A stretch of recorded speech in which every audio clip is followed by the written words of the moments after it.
Well, good morning, good afternoon, good evening, whatever time it is where you are joining us from. I'm Annette Richmond. This is the Smarter Career in Business Moves LinkedIn live show. And I'm so excited to be here today with Shannon. If you are in the audience, please feel free to say hello, tell us where you are joining us from, and we will see your comments in the studio. So, Shannon, so we met sort of a mutual friend, Donna, right?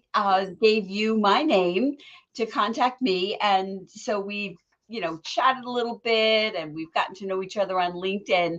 But for people who, may not know you, please tell us a little bit about who you are and what you do.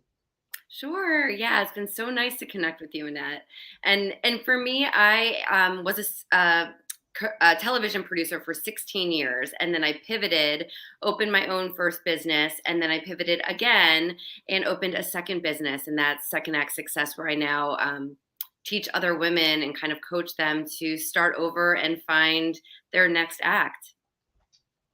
Well, I love that, and it's interesting to me. I have someone who has changed jobs. I have changed careers completely more than once. Quite radically, and I have a few thoughts on today's topic, which you selected, which I love the idea of moving from one job you love to another one, and I'm curious because as you mentioned, the second act, and so it feels like you're talking about a midlife or mid-career change. So can you expand on that and maybe clarify what you mean by that? Absolutely. So it's really just sometimes we wake up and it can be as early as your, say late 20s, 30s, 40s, whatever it might be, where you wake up and you have this career that you set out on this trajectory to be this one thing. And then you realize it doesn't quite fit into the lifestyle that you have at that point. And so Mhm. you're going to start a second act and figure it out. Maybe you want to open a business. Maybe you want to just change careers and try a different field that you've always been interested in. So it's just that idea of starting over and starting a second act in life and not sticking with the plan from graduation to retirement. Well, I we chatted about this briefly before we came on air, the whole idea though of the dream job. Now, as I think I've said to you before, I was in the career field, I was a magazine writer, and that was my dream job. I had always wanted to be a professional writer, and I think it took me 7 years on and off to get my degree, working full time. And I finally did land that job. But, you know, one of the things that I learned from being there is my dream job was not as dreamy as I thought it would be. Now, I loved interviewing people. I had a great boss. I learned so much from her. And I got to go to trade shows and talk to, company presidents and things like that. And I also got to work with the photographer when we had product in, and she was down there, working, doing shots for the cover of the magazine. But I also, after all this was over, had to type out labels to ship all these products back. There could be like 50 different things from different companies to the manufacturers on a typewriter. So, yes, I'm kind of dating myself, but also publishing was just like really cheap. And so, can you talk a little bit about the idea of, the dream job, and what is that dream job? What does that really mean? For me, I think it's a dream job that maybe when you're a little boy or a little girl and you think like, I want to do that when I'm older. So for me, I wanted to work in television. I was a TV kid. That's all I did. I was a theater person in high school and college. And I just wanted to work in the industry. So that was just my dream. And I think that's for anyone. You might dream of being a teacher or being a fireman, whatever it might be. And then when you get there, you do realize, as you mentioned, that there's a lot of work that isn't so dreamy. For you, it was typing those things out. For me, it was like being a production assistant and paving my way up the ladder and making photocopies and running tapes. This is back before a lot of things were digital, running tapes up and down the streets of Manhattan and feeling all that pressure. And that was not fun. But you get to eventually achieve what you've always dreamt about. And maybe it is what you've always wanted, or maybe it's not as glamorous and not as exciting, but I think it's pretty cool to have that dream, whatever it might be, and achieve it and be able to check the box and say, I wanted to do this, I did it, as exciting as it is or not. Oh, I agree. I agree. I still remember the first time I had my byline, and it was so exciting. And I absolutely did love that job, although I did, obviously shift and move on. And, although I had to struggle to get that degree, that is one of the proudest things that I have ever done. But I'd like to talk a little bit about managing expectations. And we also, we're talking about, brought up the phrase to you, if you do what you love, you'll never work a day in your life, which, I am not a fan of. You mentioned you're not either, because I think it kind of shifts expectations. But also, I am curious about making the shift and managing expectations, what people should manage their expectations. Because as I mentioned, I went back to school. Sometimes it involves training. When I was working at the magazine, I was bartending like 3 nights a week to pay my rent because I wasn't making much money. And so, whether you are starting a business or shifting in your career, there can be a lower level title, perhaps less money, maybe not necessarily. As you mentioned, the working up the ladder, doing all the grunt jobs. So, what are some ways, if you can just give a few ways that people can manage their expectations? Absolutely. I think I always say it comes down to your why. So if you're making this change, starting a business, whatever it might be, know why you're doing it, because you don't want to leave something that's unfulfilling to jump into something else that's unfulfilling. So Mhm. really to know your why. And I think when you're in that kind of midlife period, you know what you want and what you don't want. So really make that list. Maybe I don't want to work weekends. I want to be done by 3 o'clock to pick up the kids from school, whatever it might be. And then tailor that new venture to those things that are your non negotiables. And then as you're thinking of that switch, do manage those expectations. Because for me, I went from a very well paying 6-figure salary to making zero money as I grew my first business. And that was a big transition for my family. And I just hustled and I knew it's got to work. It's got to work. So I managed those expectations. We cut where we could.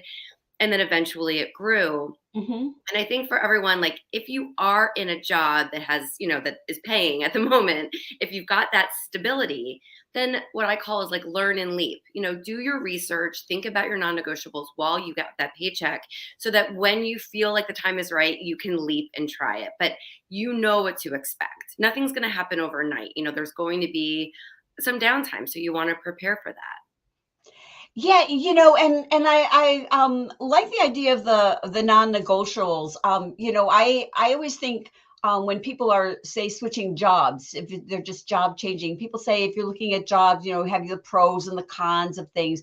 But what you just made me think of the whole thing that I learned actually as a vocational counselor was to have your criteria.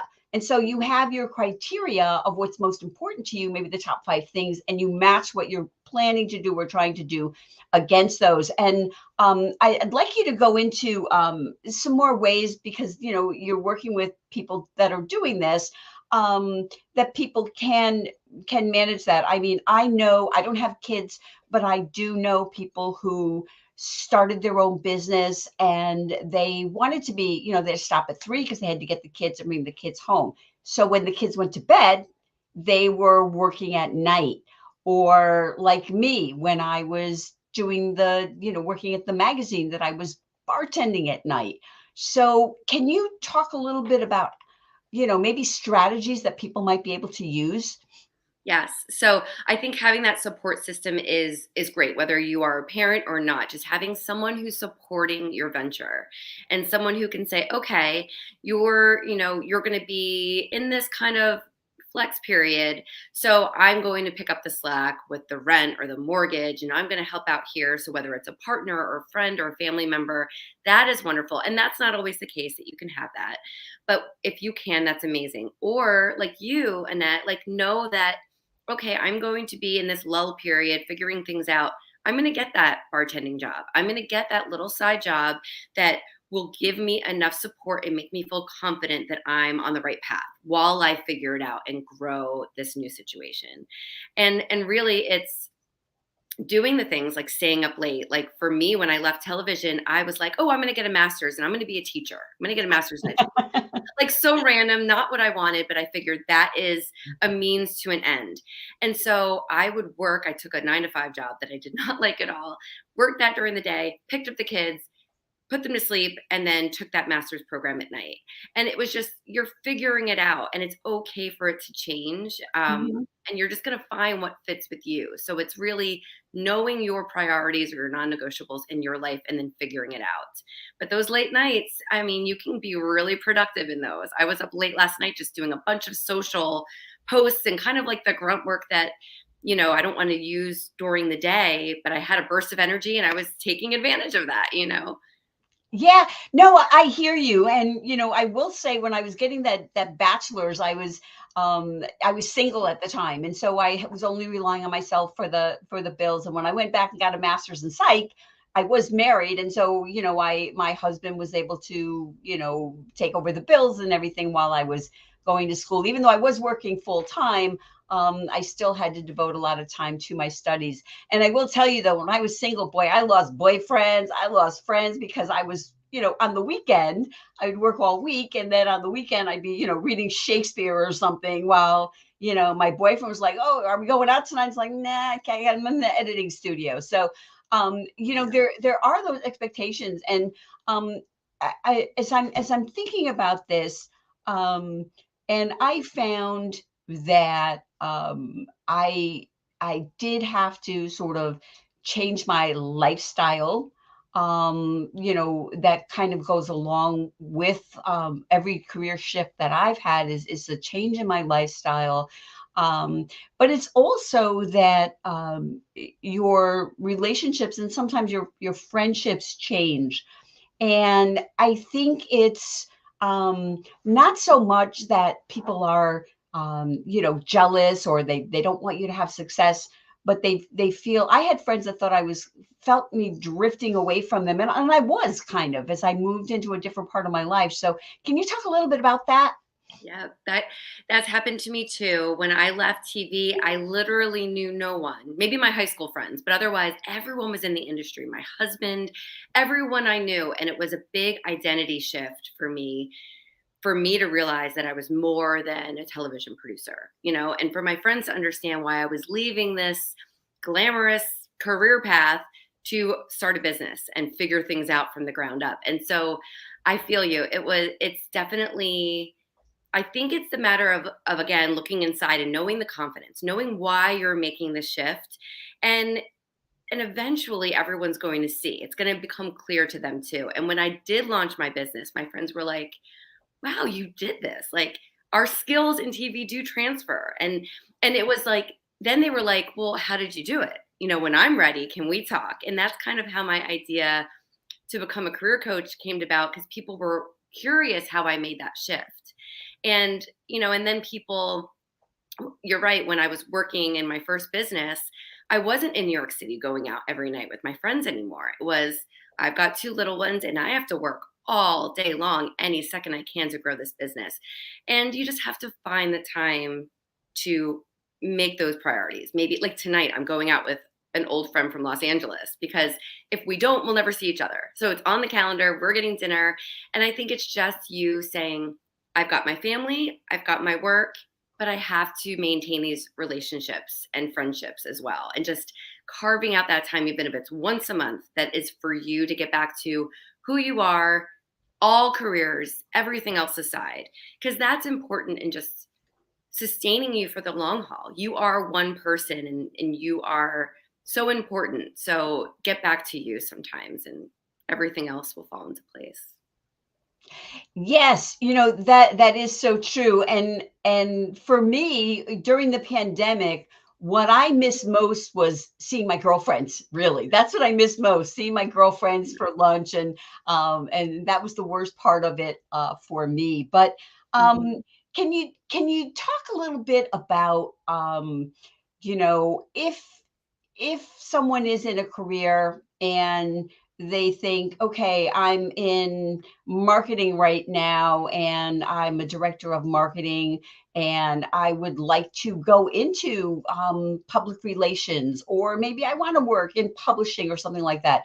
Or I am here and I have my job and I don't really like it. I want to start my own business. But how can they sort of research and see if it's feasible for them to do? I mean, I could want to be an astronaut. I could dream about it and vision board about it and meditate on it, but that ain't happening for me because I'm too old for that. So how do people sort of, how can they maybe figure it out to sort of save themselves some heartbreak?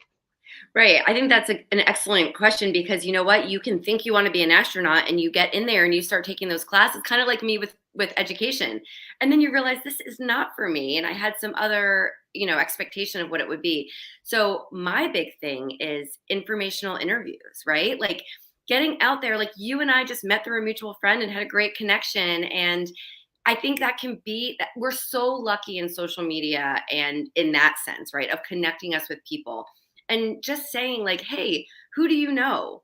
Like I made a post before the holidays saying, hey, if you're at a holiday party and you're thinking of trying something new, just mention it, see what people think. And people really resonated with that, of like, wow, if I do say I'm thinking about this career change, there could be someone at that party that knows someone that can introduce me to that person and talk to them about it and find out if it's really what I think it's cracked up to be. So my advice is really meet people, network, use your network online on LinkedIn, on Facebook, Instagram, whatever it is, and ask people to help. Ask them to have an informational interview or set you up with someone for a 10-minute phone call or even an email exchange that you can just ask questions and really find out from someone who's on the inside what that job entails and if that's something that you do want to pursue. And if Mhm. it is, then you can do more of your own research. Find out what the pay is, what the flexibility, do you work at home, do you have to go in? All of that stuff you can research, but that initial contact with someone who actually knows is so beneficial. And you know, Annette, like when our friend introduced us, you were happy to chat with me, and I was so excited about it and thankful. And other people really want to help. So if someone reaches out to me, I'm gladly going to hop on a Zoom call and chat with them. I mean, I feel like we all are at a place where we'd be happy to help others. Oh yes, that is true, and I think it's important to, as I talked about all the times, and I tell people, and I'm sure you do. I have people because I've been in the career field for 20 something years, and they're like, "Oh, I'm looking for a job. Can you keep your eyes open for me?" It's like, okay, so for what do you want? Oh well, I'm looking for a director of marketing, and I want to work for a PR firm or something like that, and that can be so helpful. Right. When trying to decide. And talk a little bit about the transferable skills also, because as I was looking on your profile, and I see that you're also a Lego certified serious play facilitator. So I guess that's kind of where that whole education comes in, that you're working using Lego, I guess, to help children learn. And Mhm. I mean, I feel like that too. My original, when I was 10 years old playing with my cousins, was play teacher. So, and I get that same excitement if I'm doing a training or something like that. So can you talk a little bit about how your sort of experience with that, how you transferred yourself from producer to having this business and choosing that business and then jumping to where you are now?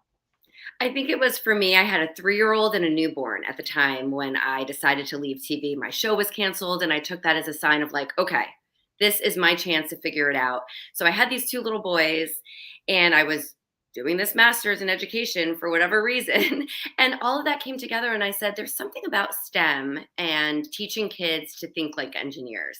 And I started researching about opening my own business, and I fell into a franchise that teaches that. So that was my first business. It's a Snapology franchise, and I've been in it over 6 years now, and it's really successful. I'm a Lego serious play facilitator, so I go into businesses and I teach adults about team building through Lego building. It's really incredible and super, super fun. It's fun to see all these men in suits like building with Legos and solving problems. It's really cool. So when I decided to leave TV, though, I said, "Gosh, how am I going to transfer those skills?" And I really thought about it, and it was all about being a people person, right? I had to deal with celebrities and agents and studios and other executives, and it was writing. I had to write scripts. I had to write copy, promo, marketing, and organizing. Being a producer is taking an idea and making it come to life. So I was Hmm. like, wow, all of those ideas lead to being a business owner, being an entrepreneur, taking an idea and growing it. And it all transferred over really, really well. And the people aspect, it was great. I have my customers, I have students, I have other, businesses that I deal with and partners. So that all really transferred. And then in the career coaching, it just made sense because I had done it and people were asking me for advice. So it's really been kind of a through line is helping get things done, producing your own life, right? Like getting things done, helping other people. And, TV was wonderful and exciting, but now I'm really getting to serve families in my community through my one business and other women and men, who are looking to find their second act too. So I think everyone, when you think about your transferable skills, write it all down, as tedious it is, the littlest thing that you do in your day to day, and really be proud of those things and think about how those could transfer. How would you talk to a hiring manager about how you could use writing scripts for TV to writing promo copy for, just Hmm. it's amazing how there are through lines in so many different careers. Oh, I hear you. I hear you absolutely. I do want to just say hi to my friend Sarah, who says that her son was like, wow, when she did it, and when she opened her business, and she now has a couple of successful businesses. So, hi, Sarah. Thank you for joining us. And I love that whole idea of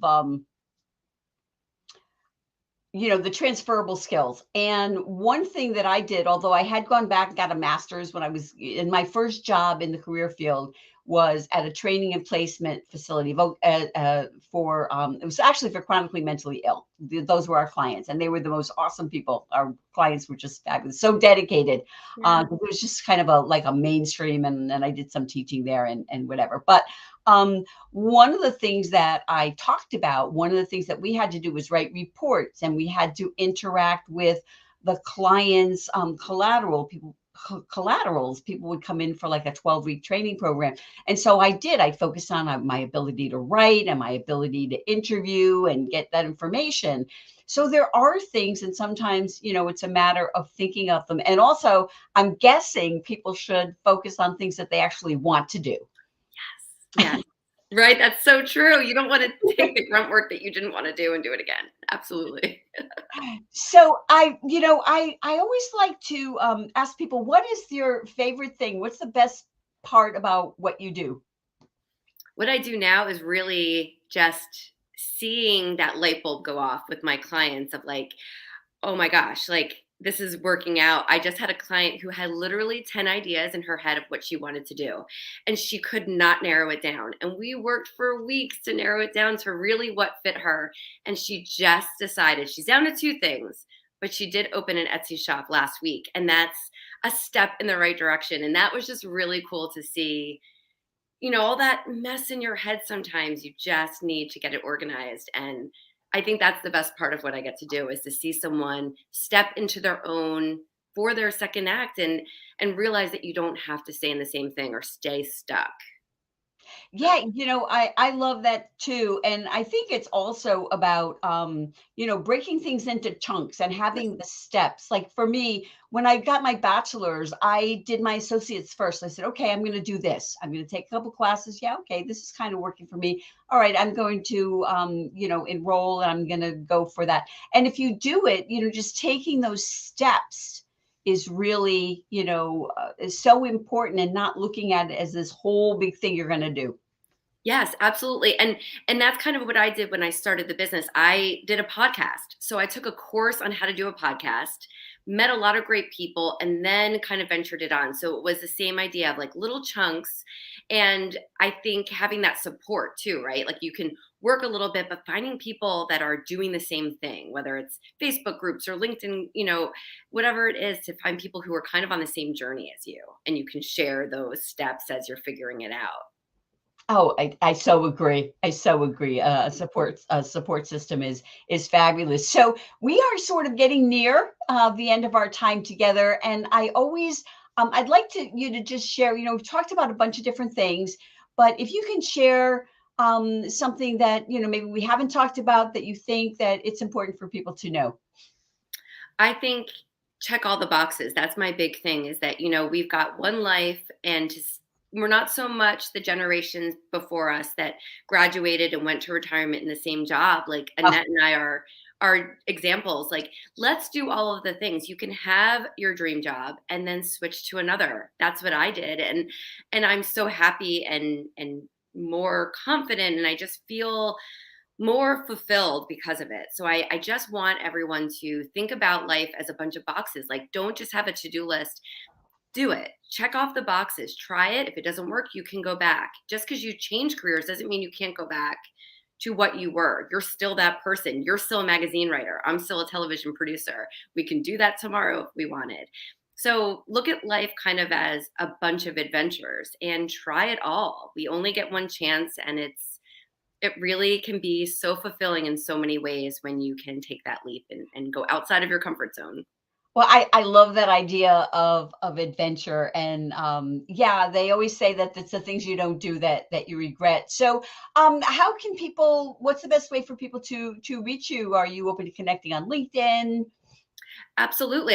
LinkedIn is wonderful. Shannon Russell. You can find me. I have Second Act Success as my business on there. I'm on LinkedIn as well, or you can go to my website, secondactsuccess.co, and that has links to career advice, blogs, my podcasts, ways to work with me, all of that. Well, I thank you so much for sharing your knowledge. I'm sure it would be beneficial to people who are either listening now or will be watching on the replay or listening to this on my podcast of the same name. So, thanks again. It's been a pleasure chatting with you. And for everyone out there, have a great rest of your day. And I will see you back here next Thursday with another interesting guest. So, have a great day. Thanks, Annette.